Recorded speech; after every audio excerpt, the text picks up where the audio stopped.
Então, vamos começar este evento da nossa roda de mentoring, o evento de número 20 da roda de mentoring.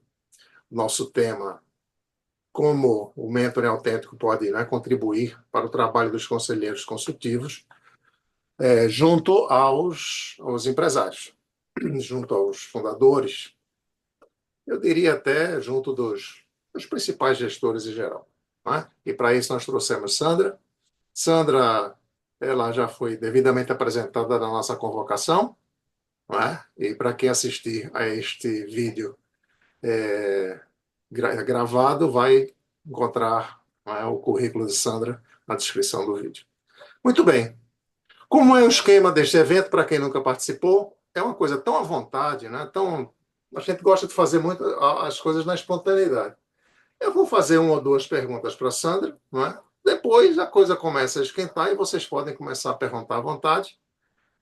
Basta levantar a mãozinha aqui do. O Zoom mudou a configuração, né? Ele agora é um coração, né? Tá aí do lado esquerdo do compartilhamento.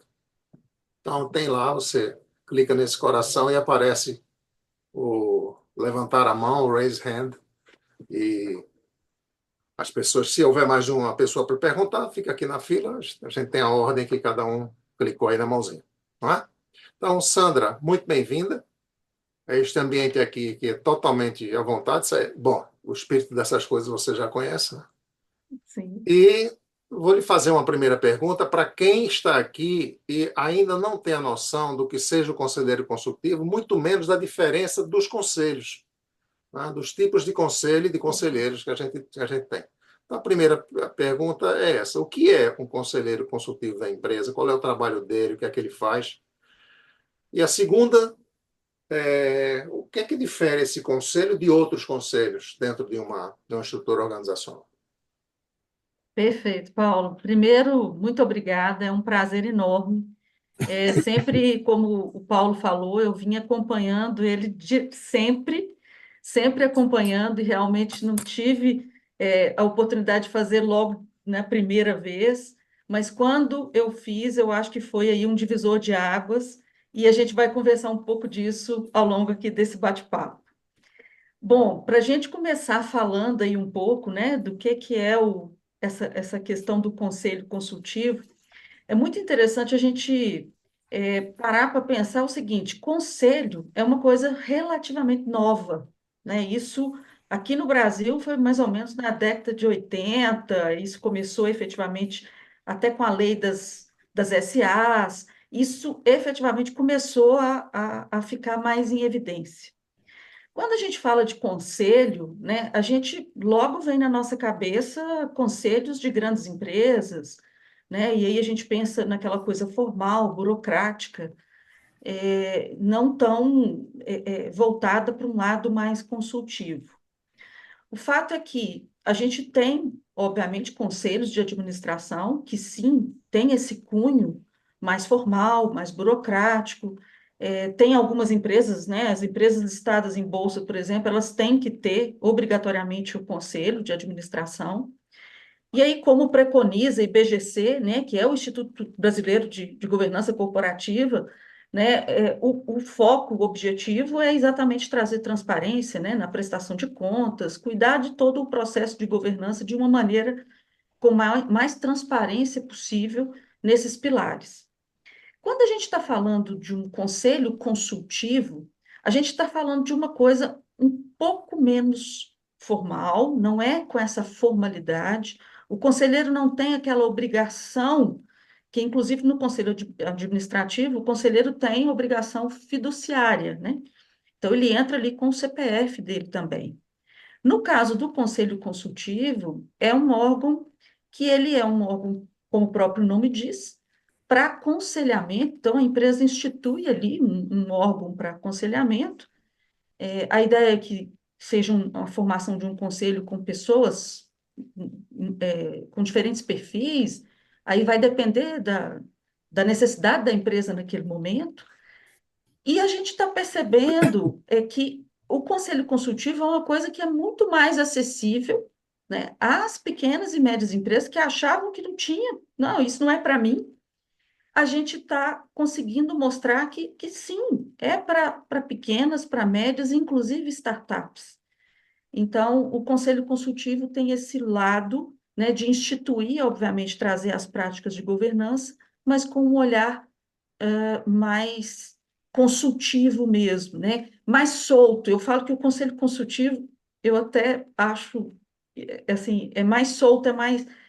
Você pode, inclusive, trazer inovação, trazer outras coisas que talvez num conselho de administração você não tenha tanta abertura, porque você está ali, né, dentro de um órgão mais regulamentado.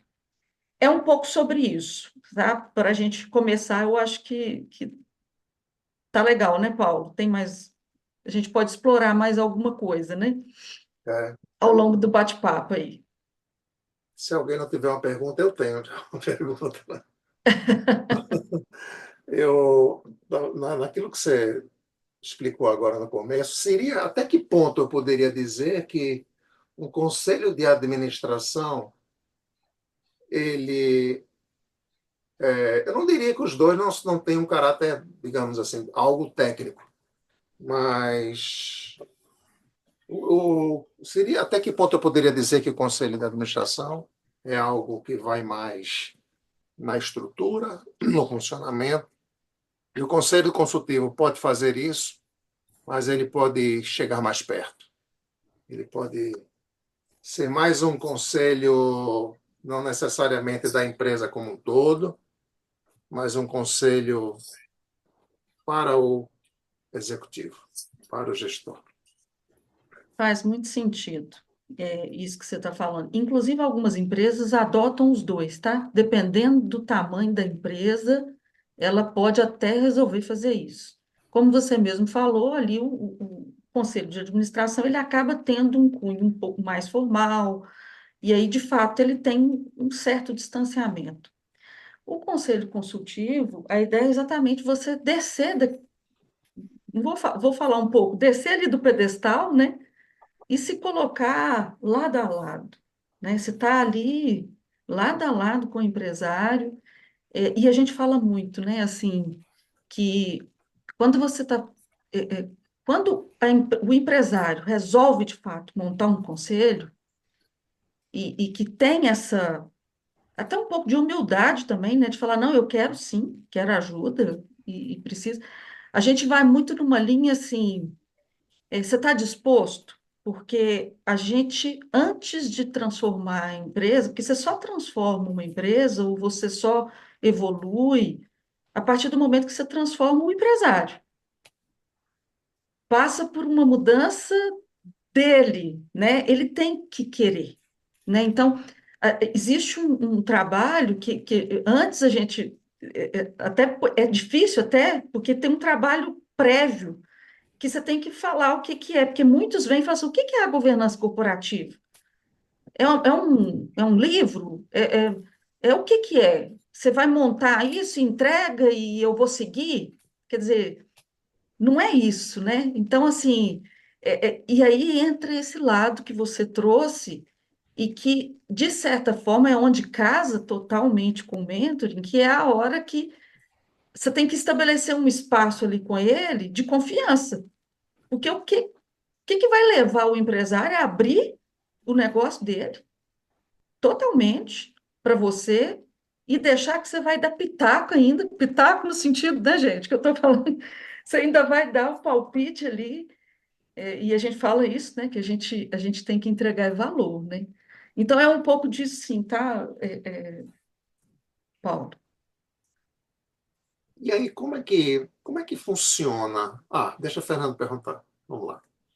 Não, primeiro assim, até para a gente ver quais são as nossas regras de convivência, eu queria saber se pode discordar. É óbvio.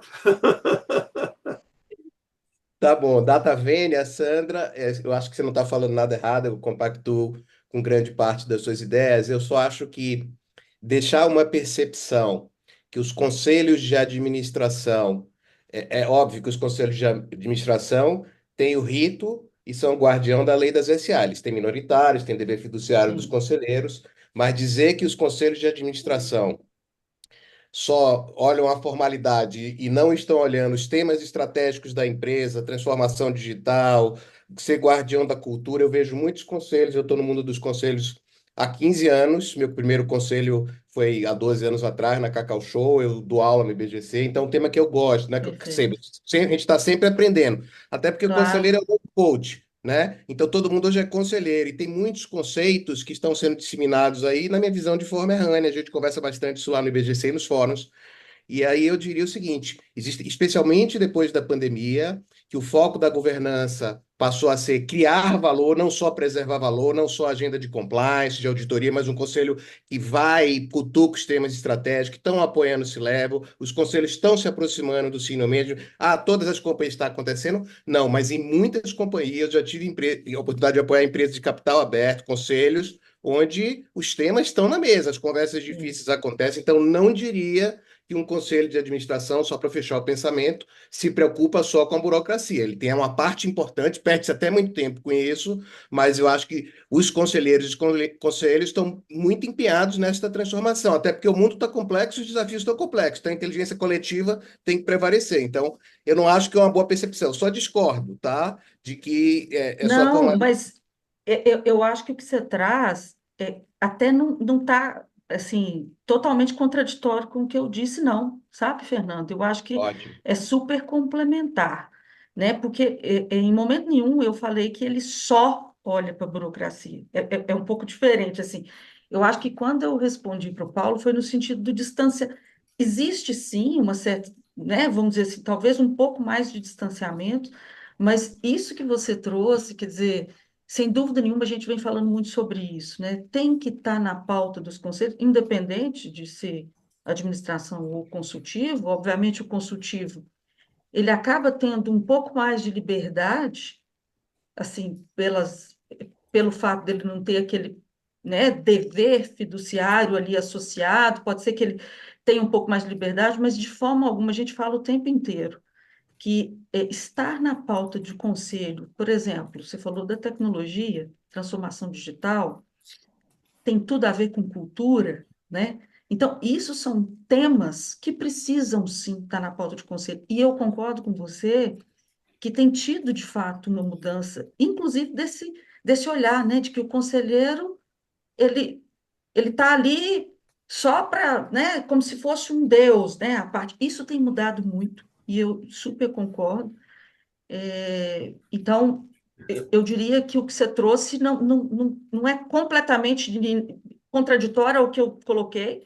Eu acho que as visões se somam, tá? Bom, mas aí Mas vamos, perfeito.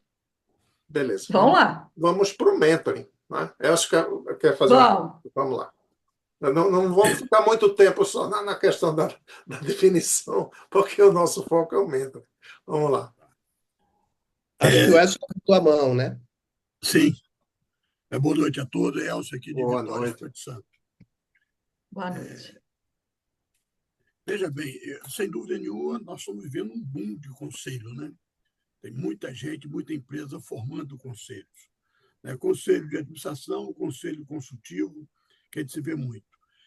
Qual seria o número ideal de pessoas, por exemplo, de um conselho de uma empresa familiar? Normalmente tem a família ou um conselho de uma empresa com sócios. Qual o número ideal de conselheiro e, e qual é o ideal do conselho independente, conselheiro independente? Bacana. Muito legal a sua pergunta. A gente discute muito isso, né, sobre a questão do número. Por exemplo, te dar um exemplo. Às vezes a empresa está querendo começar, não tem condição de investir tanto e tudo, e ela sempre fala, não, vou começar com um. Aí a gente fala isso, né? Assim, se você começa com um, ele não é um conselho, mas você está mais como um consultor do que efetivamente formando um conselho, pelo próprio nome, né? Você está falando de um conselho, tem que ter ali mais pessoas. Quando você coloca ali duas, a gente sempre fala, vamos trabalhar com um número ímpar, né? Para a gente sempre ter ali um desempate, alguma coisa nesse sentido. Então, vai depender, obviamente, do tamanho da empresa, do tipo de necessidade, que a gente fala muito de ter uma coisa multidisciplinar, né? Vou te dar exemplo disso, tá? Eu estou em dois conselhos. um conselho de uma empresa farmacêutica, e o outro é uma empresa que ela é uma venture builder, que ela tem várias startups no portfólio.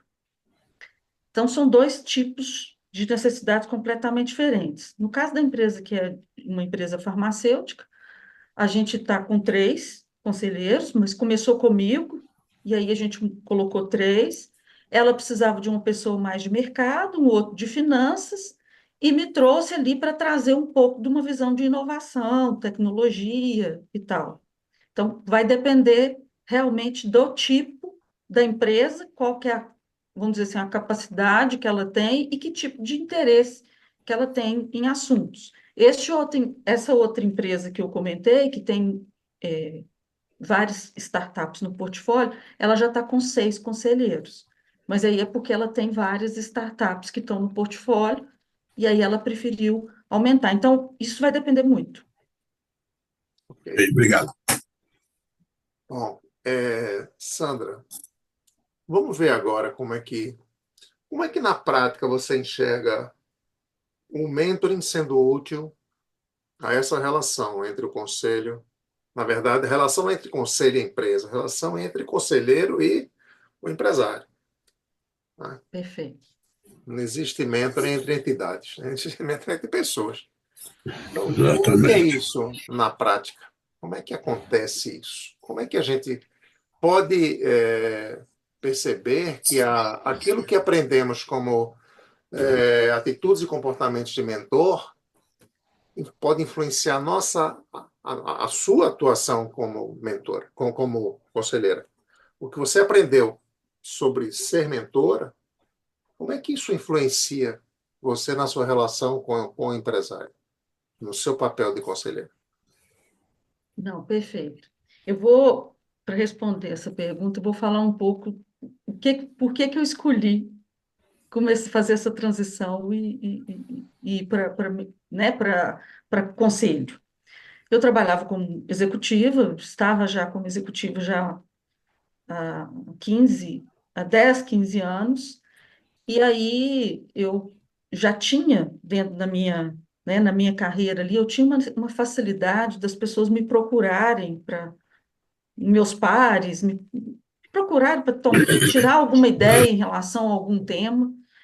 E aí aquilo foi quando eu comecei a me conectar. Falei, eu quero pensar em uma opção diferente de carreira. Né? Muitas pessoas trouxeram aqui essa questão, né, de falar, está tendo um boom, né? Todo mundo agora resolveu virar conselheiro, né? Então a gente começa assim a entender que na verdade não é para todo mundo. Você tem que realmente entender qual que é o seu propósito. Então, eu fui um pouco nesta jornada, entendendo um pouco como é que eu poderia colocar isso a serviço do outro. Quando eu fiz o curso de mentoria, eu fui um pouco nessa linha assim de entender um pouco como que eu poderia aplicar uma metodologia e que eu pudesse colocar isso, que algumas pessoas às vezes informalmente me pediam alguma ajuda e isso estava virando muito comum. Eu falei, como é que eu transformo isso, né? E aí, quando eu fiz a mentoria, foi uma coisa muito interessante, porque, para além de eu entender o método, eu tive a oportunidade, porque no método, né, do mentoring autêntico, a gente também é mentorado. Então, a gente tem a possibilidade de ser o mentor, ora eu estou na posição de mentor, ora eu estou na posição de mentorado. E ao ser mentorada, eu tive um mergulho ali de entendimento e autoconhecimento ali, que foi muito importante para mim, e que me trouxe uma visão seguinte: como é que eu serei capaz de ajudar o outro se eu primeiro não tiver uma visão de mim mesmo? Então, eu acho que esse aí foi um divisor de águas. E eu acredito muito que isso tenha realmente me impulsionado, porque a partir do momento que eu comecei a conectar com os empresários, eu comecei a perceber isso. Antes de você pensar em trabalhar a governança corporativa, você tem que estar aproximado do empresário. Se você não criar uma relação de confiança, é muito difícil de você conseguir estabelecer ali, né? E pode acontecer, tá, gente? Assim, inclusive, pode acontecer de não dar match, né? Assim, de não dar o fit que você gostaria. E isso a gente conversou no mentoring também, né? No método.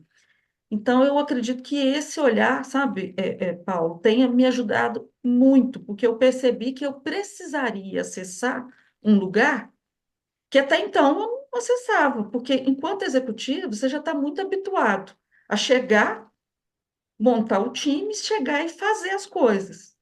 Nesta situação, não sou eu que vou fazer.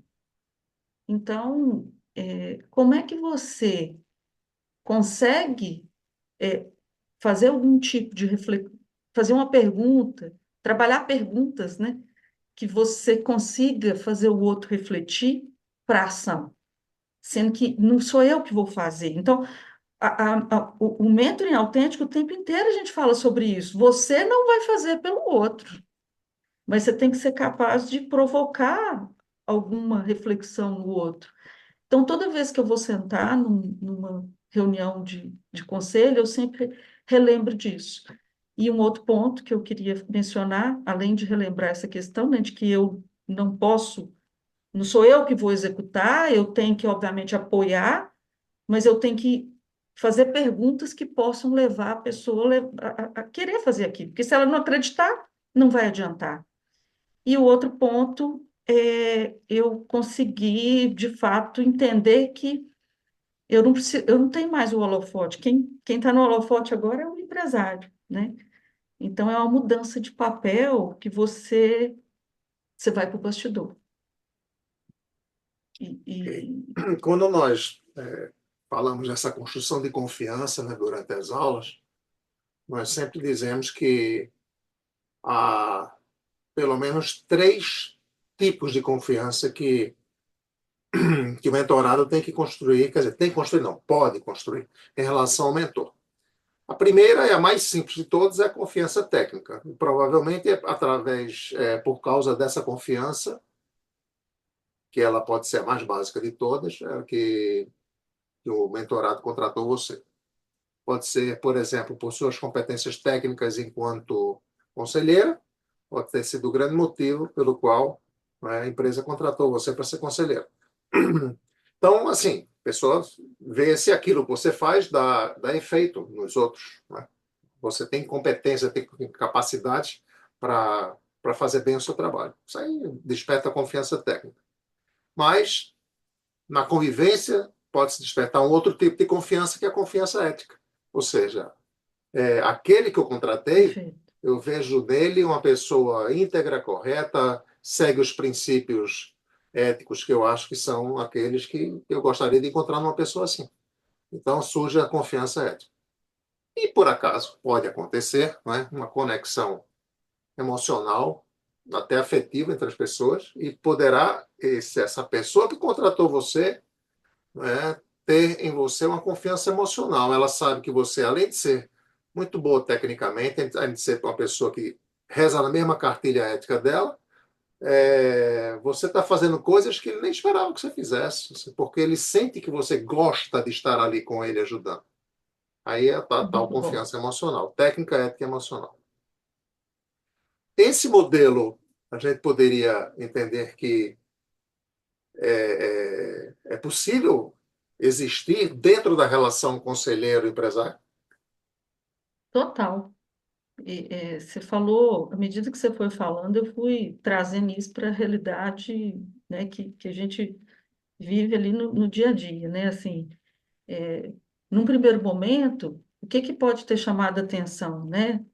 É pelo seu histórico profissional, né? O que que você já fez, isso que você acabou de falar, no meu caso mesmo, né? Com essa empresa, né? Com as duas que eu tô, o meu histórico profissional, tive essa oportunidade de já atuar na área da saúde. Então, as empresas, existe uma reputação, vamos dizer assim, da minha competência técnica profissionalmente pelas coisas que eu já fiz na minha vida, né? Isso é a porta de entrada. Existe também muita indicação, sabe, Paulo? Tem muita indicação, né? Assim, de conselho a gente fala que é muito network, né? É muito network, a pessoa fala assim, ó, tá formando um conselho e fulano de tal vai cair igual uma luva aqui, né? Aí tem muito isso.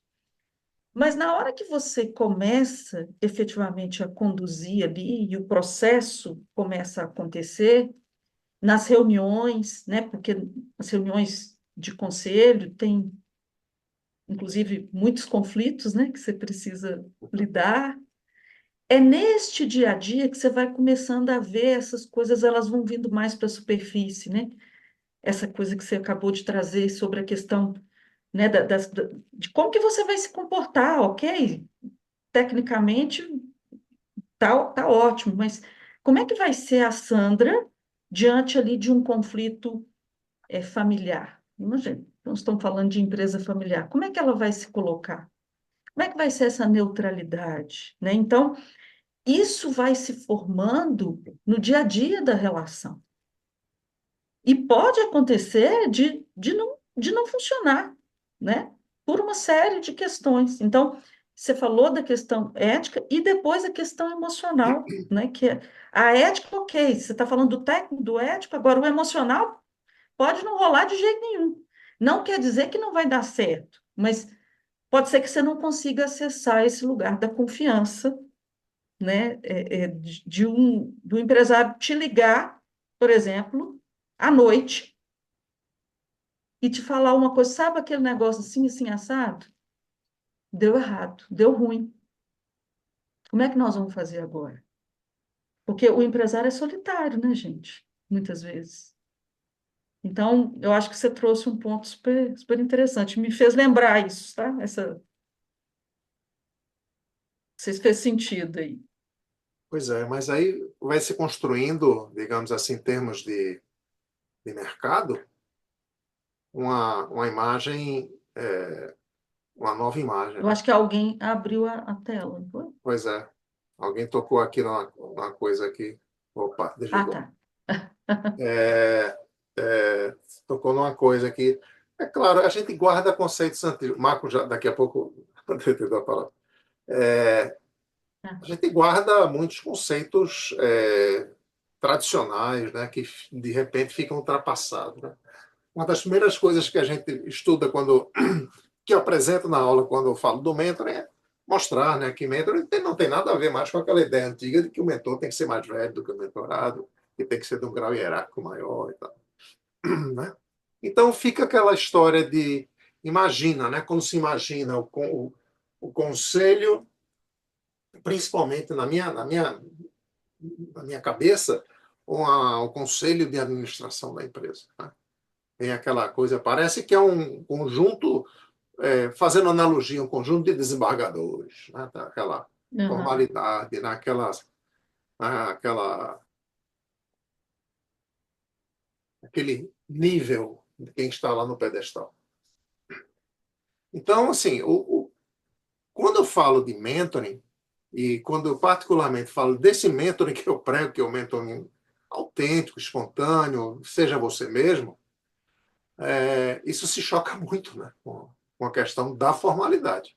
Formalidade, eu falo formalidade em termos de criar uma redoma em torno né, do Uhum. conselheiro, ele é o intangível, intocável e tudo mais. Então, essa, né, na minha geração, foi a ideia que foi se formando em relação a conselheiro.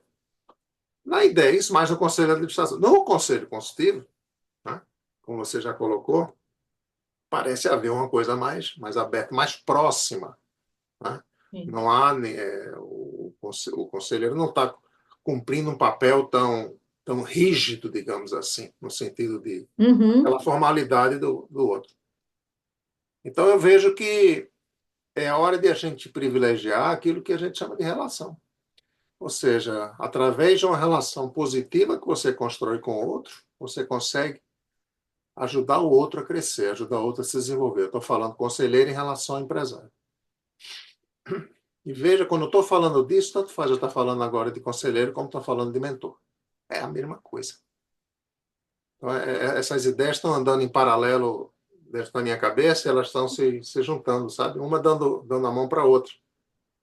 Ou seja, eu posso agregar o papel de mentor ao papel de conselheiro Se o empresário for mentorável, pode, que nem todo mundo é mentorável, né? Nem todo mundo aceita, nem todo mundo quer ficar sendo questionado, né? Ele quer uma coisa pronta. Muita gente quer uma coisa pronta, não quer ter trabalho de pensar. Mas se você pega pela frente um empresário que ouve bem você como conselheira, né? E ouve suas perguntas e provocações, e a partir disso ele tem insight, né? Isso é o melhor dos processos, na minha Eu concepção. ia, não, e você me fez lembrar, e aí a gente já passa para o Marco, é só que ele me fez lembrar, a gente fala o seguinte, que o conselheiro tem sua caixa de ferramentas, né?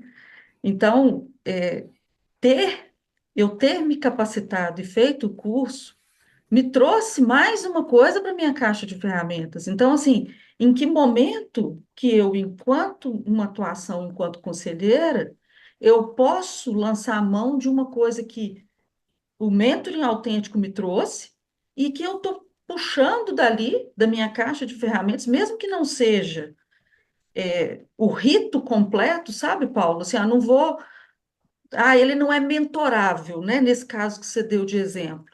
Mas eu posso lançar mão ali na minha caixa de ferramentas dessa metodologia e aplicar. Aqui mesmo que ele não saiba. Eu estou fazendo uma mentoria ali, mesmo que ele não saiba, né? Então, eu acredito muito nisso também. Uhum. Marco. Obrigado, Paulo, e prazer, Sandra, em conhecê-la. Prazer, Marco. Eu também, na minha trajetória, eu acabei casando as duas coisas, tanto formação de conselheiro como em mentor. Então, eu fiz ao mesmo tempo, aí o Paulo sabe dessa história. Então, e estou trabalhando nas duas coisas. E eu me perguntava no começo, será que eu estou divergindo muito naquilo que eu estou fazendo? E minha conclusão foi que não. Acho que uma coisa vai de mão dadas com a outra e alimenta uma. Então, assim, Paulo, voltando à minha percepção aqui, concordando com a Sandra falou, eu acho que é mais um ponto na caixa de ferramentas, e vou dizer, um ponto poderoso no trabalho do conselheiro, porque realmente, se você desenvolve confiança e você consegue influenciar o processo decisório através da influência individual, né? Não só da família, né? Eu vou dizer até mais porque às vezes a família está à parte, né? Tem a gestão, então você tem lá uma equipe de gestão e tem a família do outro lado, então acho que são ambientes bem complexos. E essa é uma ferramenta que ajuda muito isso. Então, eu estava com essa dúvida e fiquei. Inclusive, tem um conselho que eu participo e eu mentoro o diretor de RH daquele conselho, daquela empresa. Então, assim, você acaba sendo um profissional até mais completo, né, fazendo essa formação, na minha opinião. Quando você Só pode ser para mais fazer esse comentário. específico, né? No seu caso, RH, né? Sim, Com sim. toda a sua Ainda mais na expertise minha em área de RH, né? atuação, É. eu mesmo até me candidato. Você quer, posso ajudar, não vou ser o diretor de RH, mas eu fui. Né? Posso ajudar e posso. O Paulo tirou assim, Paulo, você tirou a minha pergunta que eu ia fazer, só comentar e reforçar um pouco esse ponto aí, tá bom? Que Obrigado. legal isso. Beleza. Muito bom. Obrigada por compartilhar. Adorei. Obrigado. Eduardo, tá sem som. Tá sem som, Eduardo.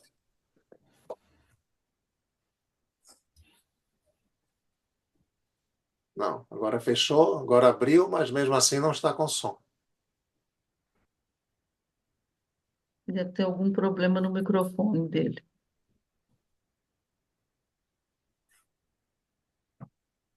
Vai na esquerda onde tem áudio e vê qual é o microfone que Que está ligado.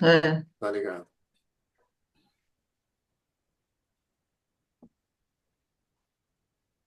Tá ouvindo agora, não? Agora, Agora sim. beleza? Ok.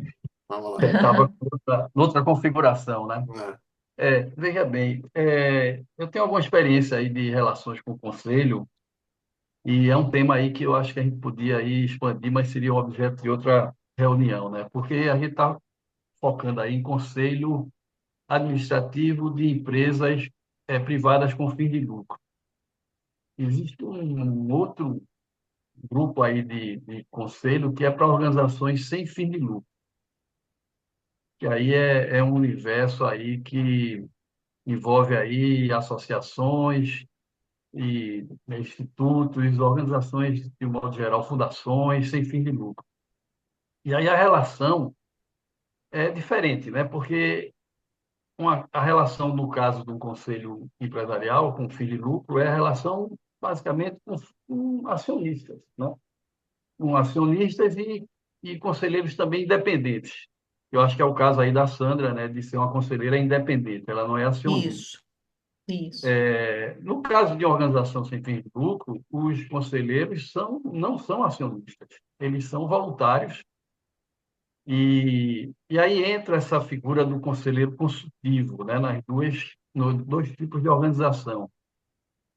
No caso de uma organização sem fim de lucro, o conselheiro consultivo é uma forma de remunerar alguém que está prestando serviço, não quer ser conselheiro deliberativo, né, que é o caso de uma organização sem fins de lucro, e ele seria remunerado, quer dizer, a legislação permite que ele seja remunerado. No caso de uma organização com fim de lucro, privada com fim de lucro, esse conselho consultivo, eu me questiono se ele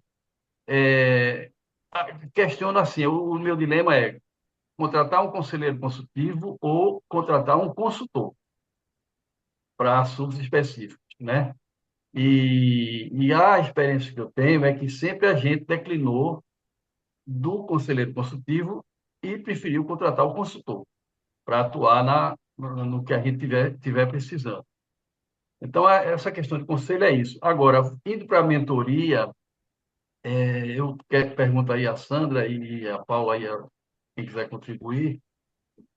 Tem uma relação com os pares conselheiros, que aí como é que funciona a mentoria com os pares conselheiros, né? Que pode ser independente, pode ser acionista, e como funciona a mentoria com o CEO da organização. Quer dizer, há reuniões que o conselho pode se reunir só os conselheiros, e há reuniões que o CEO está presente. Eu acredito que a maioria, organizações que são transparentes, a maioria eu acho que praticamente todas as reuniões, o CEO está presente. Porque o que é que adianta o conselho discutir, a não ser que seja uma coisa, eu acho difícil o CEO não participar, né, da discussão. E às vezes até mais do que o CEO, mais pessoas da diretoria participam. Então a pergunta é, como é que funciona a sua experiência de mentoria com os pares, acionistas e independentes, e com o CEO. Bom, primeiro que o que você trouxe, só falando em relação à diferença, né, de consultoria para conselho, né, bem rapidamente, né, eu acho que a consultoria ela vai te dar, vamos dizer assim, uma orientação para uma dor específica.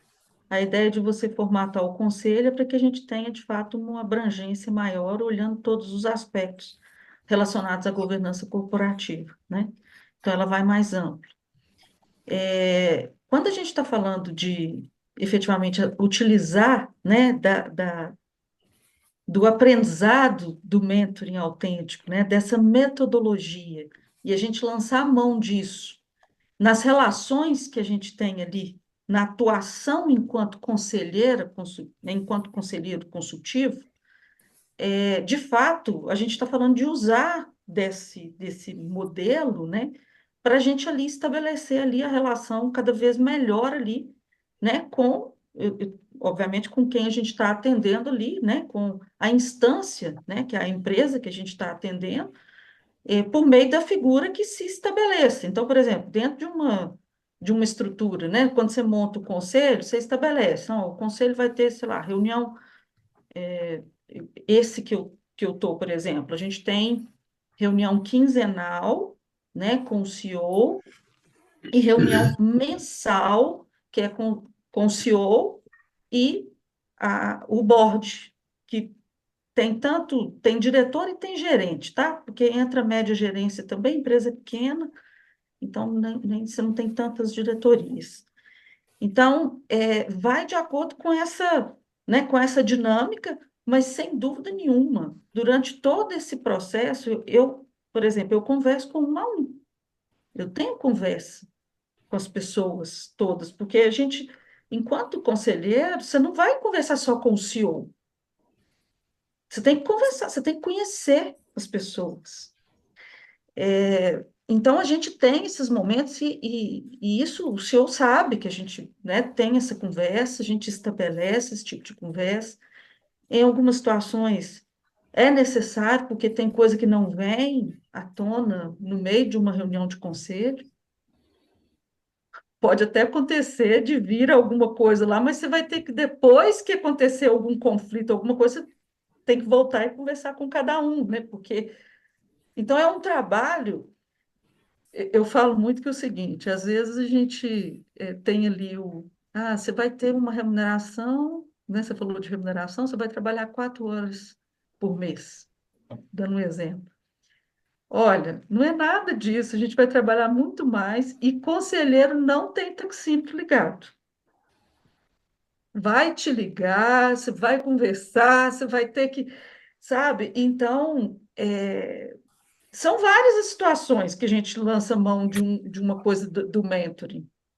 É óbvio que tem momentos, gente, que a gente tem que falar, não, agora isso aqui você já leva para terapia, porque aí, aí já é outra coisa, né, Paulo? Não sei se eu respondi, Eduardo. Não, o assunto é complexo, né? Dá para a gente discutir bem É, mais, mas já atendeu aí. tá Obrigado. bom. Obrigado a você. É verdade, gente. Eu acho que, assim, na minha maneira. É claro que eu tenho um pensamento muito tendencioso quando se fala de mentor, né? Mas, assim, eu encaro o seguinte: se você entender que o mentor é, da maneira como eu entendo, ele é algo relacional, que representa uma maneira de ser, um modo de ser, né? Você pode inserir esse modo de ser, né, no conselheiro. Não necessariamente usando todas as ferramentas de um método do começo ao fim, né? Todos os planos, todas as ferramentas de avaliação, todas as ferramentas de feedback, entendeu? Mas, pelo menos, assim, você ter acolhimento pelo outro, você ter a capacidade da escuta, você ter a capacidade de desafiá-lo com perguntas e provocações, você ter a capacidade de entregar para ele feedbacks que sejam verdadeiros ensinamentos para o crescimento dele. Tudo isso está incorporado no mentor, entendeu? E aí você vai, o quê? Vai emprestar todas essas características do mentor, vai associar isso também à figura do consultor. E aí eu E, não vejo como não dar resultado na relação consultor, conselheiro executivo e empresário, a não ser que o empresário não seja mentorável. E aí, pelo amor de Deus, nem todo mundo é. Nem todo mundo aceita essa maneira, a coisa, ele quer tudo de imediato, não quer pensar, não quer ter muito tempo de conversa com você, não está entendendo? Então, pode ser que incorporar o mentor ao conselheiro pode ser um princípio básico de uma pessoa como Sandra, mas provavelmente ela vai encontrar algumas pessoas pela frente em que ela vai ter que ser pura conselheira, né? Sem, digamos assim, sem poder utilizar as grandes vantagens, né, que eu considero do espírito de mentor, né? Celso. Boa noite. Gostando muito aí do debate, muito afinado todas essas ideias, até mesmo nas pequenas divergências, elas são convergentes, não são tão divergentes, né? E só comentando aqui, na conversa que eu já tive com o Paulo, lá no início da nossa mentoria, quando a gente fez o curso, né? O meu trabalho também como consultor, e eu senti falta de ter uma formação na mentoria, por isso que eu busquei o curso, né? E foi muito gratificante e está contribuindo ainda muito com todo esse meu trabalho. Porque que público que a gente trabalha? Eu não estou trabalhando com grandes corporações. Trabalho com empresas pequenas, normalmente familiares, ou que uma associação de 2 ou 3 sócios, mas que muitas vezes envolve as famílias. E quando você fala na organização de um conselho consultivo, nesse caso, é, até pela formação, pelo preparo técnico da empresa, muitas vezes a empresa não está nem preparada para ter o conselho, mesmo quando ali o fundador, o sócio administrador concorda e vê a importância do conselho, ele não tem muito bem a ideia de como vai funcionar isso. Então, o papel do consultor, do conselheiro independente, principalmente, né, ele está muito associado também a uma forma de mentoria, ainda que não seja no formato clássico da mentoria. Mas o dia a dia, né, como a Sandra colocou, como o Marcos também colocou, você está fazendo uma mentoria ali com os seus pares, porque os pares quem são? A não ser que você tenha mais um colega ali que seja também um outro conselheiro independente, aí você teria uma formação mais ou menos semelhante, mas os outros conselheiros muitas vezes são sócios e estão no mesmo nível ali daquele sócio que te contratou ou que propôs a sua contratação. Então você tem como foco do conselho é trabalhar a governança e não a operação, né? Você tem que ajudar a formar esse sócio para que ele tire bom proveito do conselho. Então, essa formação é um trabalho de mentoria, que às vezes, muitas vezes, você vai fazer isso antes até de formalizar o conselho, preparar esses sócios para que tenham o conselho, com aspectos de governança, para depois montar o conselho. Ou esse conselho já começa a funcionar e você já vai, durante as reuniões e durante o trabalho, além das 4 horas mensais, né, Sandra? É, Você vai também estar ali fazendo mentoria para preparar as pessoas para tirar proveito do conselho, né? Então, o conselheiro independente em empresas familiares, ele tem muita semelhança, muita familiaridade e muita afinidade com esse trabalho de mentoria. Está muito próximo uma coisa da outra. Eu percebi a falta disso e estou percebendo agora a utilidade de usar as técnicas de mentoria no tratamento das questões do conselho, né? Deixando bem claro que tanto o mentor não vai resolver o problema do mentorado, mas mostrar para ele o caminho de como ele vai resolver, né? O conselheiro também não vai pôr a mão na operação. Se ele começar a envolver na operação, ele virá consultor. E se ele é consultor, ele já não pode ser mais o conselheiro. Se o mentor vai ser resolver o problema do mentorado, ele passa a ser o terapeuta do mentorado, né? Ou pai do mentorado, né? E não mais vai ser o papel que ele deveria fazer. Então, eu acho muita similaridade e reforço isso, está sendo muito útil. As duas formações. Eu fiz a formação de conselheiro, fiz a formação de mentoria, isso está somando bastante. perfeito. Eu só queria fazer uma observação que é tão bacana isso que você trouxe, porque, assim, essa é a experiência na prática, né, gente? Assim, não adianta, a gente pode querer montar a melhor estrutura, né? Quando a gente fala de conselho, às vezes a gente quer montar uma estrutura ali de conselho consultivo, mas é de acordo com o que a empresa dá conta para aquele momento. E Exato. parte desse processo, e eu falo isso, sabe, Celso, você atuando como consultor, você é a sementinha ali para articular, eventualmente, a formação de um conselho, né? Assim, é a Uhum, sementinha ali, porque é uma jornada, sabe? É óbvio que você tem modelos e modelos, né? Você pode articular, tem algumas empresas que já fornecem uma característica de board as a service, né? Que entrega ali como um uhum, serviço, aí já está, né, adiantando alguma coisa ali e tal, mas sem dúvida nenhuma, se você também não prepara o empresário, seja mostrando, né, quais são os benefícios, o que que ele vai ganhar com aquilo, uhum. faz muito sentido, né? Então, eu É super claro. concordo e acho que aí a gente vê o papel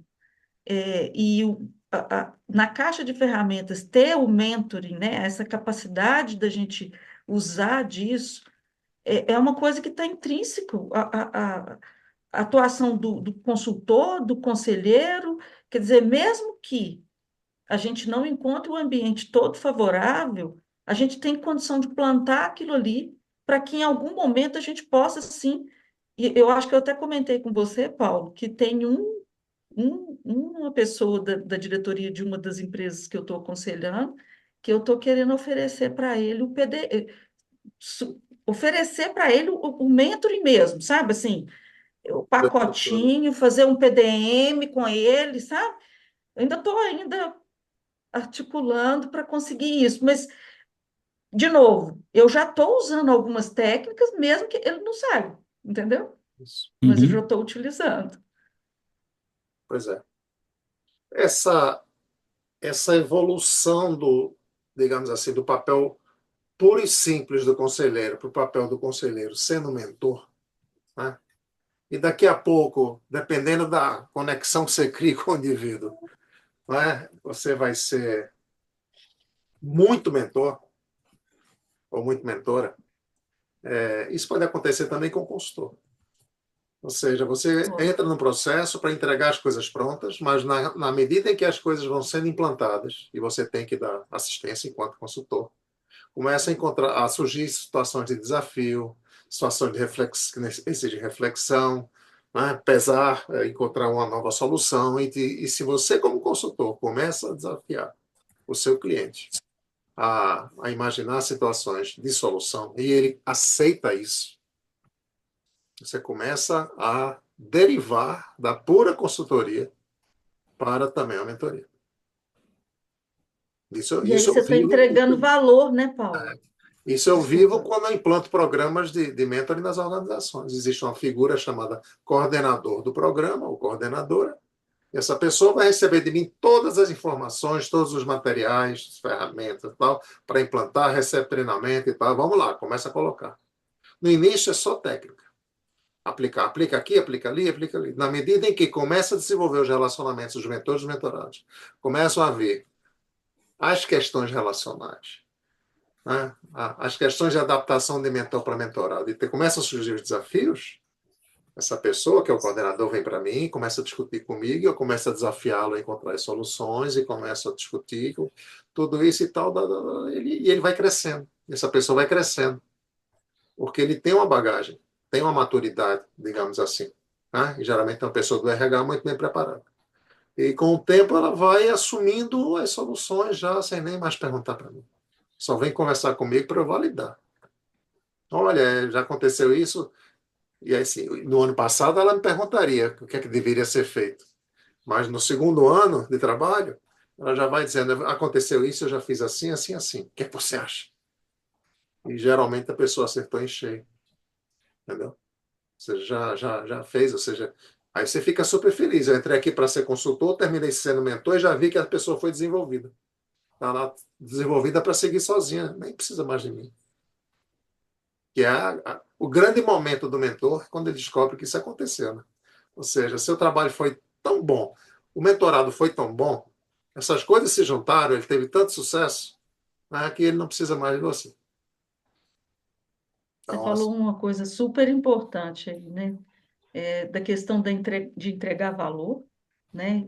É, eu acho que isso é super interessante. Eu sempre que eu estou indo para uma reunião de conselho, eu sempre penso nisso, né? Assim, gente, eu preciso entregar um valor, né? Eu tenho que entregar um valor. Estão pagando para que eu tenha, que eu entregue um valor, né? Então, a gente tem que se preparar, né? Tem que estudar para ver o que que vai ser colocado e tudo, e a gente tem que estar ali sempre muito atento, né? E atento no, no outro, né? Você está atento ao negócio do outro, às necessidades do outro, à percepção do outro. Como que isso casa com o que é o mentoring, né? Você está sempre ali aberto, né? E você tem que entregar valor. E a outra coisa que você mencionou, que eu acho que é interessante, Paulo, é assim, é a gente saber que encerrou um ciclo, né? sim, Tem data de validade, viu, gente? sim. Conselho tem data de validade. Eu penso assim, sabe? Porque Tudo, Sandra, tem data de validade, até conselho. é, a Tudo. gente tem que saber, assim, gente, tem que saber fazer agora. Eu vou dar um exemplo, tá? No ano passado, minha primeira experiência. Entrei como conselheira numa empresa de tecnologia. Foi minha primeira experiência como conselheira. E ao longo, né, do processo, estava tão divergente, as coisas estavam tão divergentes, a gente estava em frequências tão diferentes. A gente levava a recomendação, nada parece que não ressoava, sabe? E a gente estava ali cumprindo um rito, mas a gente estava percebendo que não estava entregando valor nenhum. Aí a gente pensou, gente, tinha uma remuneração que não era grande, era simbólica, mas não é por isso. Não vou ficar aqui. Não está fazendo sentido. Muitas vezes cancelava a reunião de última hora, sabe? Aquilo não estava na pauta. E a gente chegou ao ponto de falar, falou, olha, será que não é melhor a gente dar um tempo? Será que você quer isso mesmo? Tal? Então, isso também é importante. A gente tem que saber a hora de recuar, né? E por isso que você falou essa questão da relação do mentor com o mentorado, do conselheiro também tem que ter esse olhar da É. gente saber que chegou ao fim. Acho que seja o conselho que tem prazo de validade. O conselheiro tem prazo de validade, né?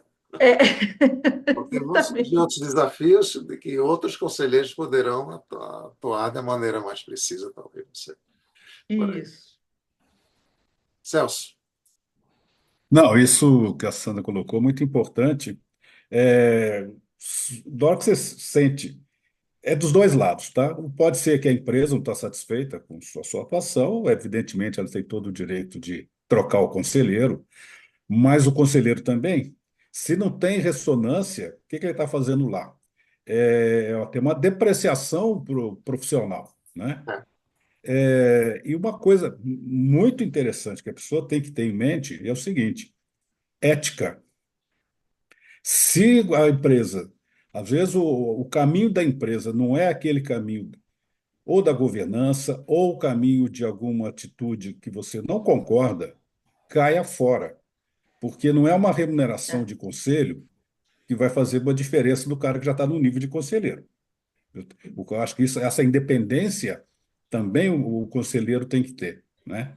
Então, se a situação não é condizente com o perfil ético do conselheiro ou da competência do conselheiro, é melhor deixar, né? Tem prazo de validade, né? E pode ser antecipar essa validade, né? O frasco ficou aberto, a validade é reduzida. Ficou fora da geladeira, o prazo de validade cai. É a mesma coisa. E Celso, fazendo um paralelo que você colocou, só para comentar, isso vale para tudo também, né? Até para as posições executivas, né? Quantas posições a gente mesmo não evitou ou não quis porque a situação não estava de acordo com os nossos princípios ou que a gente não fazia sentido estar lá naquele momento. Uhum. É. Muito E bom. fechando, né, quando se trata de um conselheiro consultivo que ainda tem perfil de mentor, meu amigo, é ética de um lado e ética do outro. Entendeu? Porque É. então, é super ética. Então, não dá. Você tem que, né, Uhum. tem que trabalhar com esse padrão. Eu não vejo de outra forma. Então, não adianta lamentar porque vai perder isso, que vai perder aquilo. Se você focar só na questão financeira, você tem um risco, né, de continuar numa situação, continuar num padrão, estar num padrão que não é ético. Bom, chegamos aqui, né? Essa conversinha foi andando para cá, para lá, Nossa. né? Mas chegamos, temos uma hora aí de conversa. Alguém quer fazer alguma pergunta final? Ou a gente já encerra? Marta, você não falou nada, Marta. Vai fazer o. Ou eu. Carlos, você quer fazer a pergunta, Tarcão? Que eu só. Oi. Você quer perguntar alguma Não, coisa? eu só queria reafirmar a importância da independência, né, que foi falando. Eu acho que qualquer função de liderança, ou de conselho, ou de mentor, você ser uma pessoa independente é muito importante. Porque eu gosto muito de um texto né? Nossa, sumiu aqui agora. Que ele fala assim, que você tem que saber a hora de parar, né? Basta não mais, aqui eu fico. E eu também estava no conselho de administração o ano passado, tive que fazer uma carta, né, solicitando renúncia para sair, porque eu vi que eticamente a empresa estava com um caminho que eu não concordava com ele.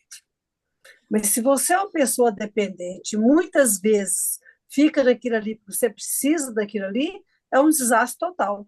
você como pessoa, como executivo, como mentor, como conselheiro. Então, isso é fundamental. Eu penso que o conselheiro, junto com a mentoria, ele é um conselheiro diferenciado. Eu acho, Boa ideia. Perfeito. né, eu fiquei aqui ouvindo e fazendo analogia, e juntando e pensando, é diferenciado.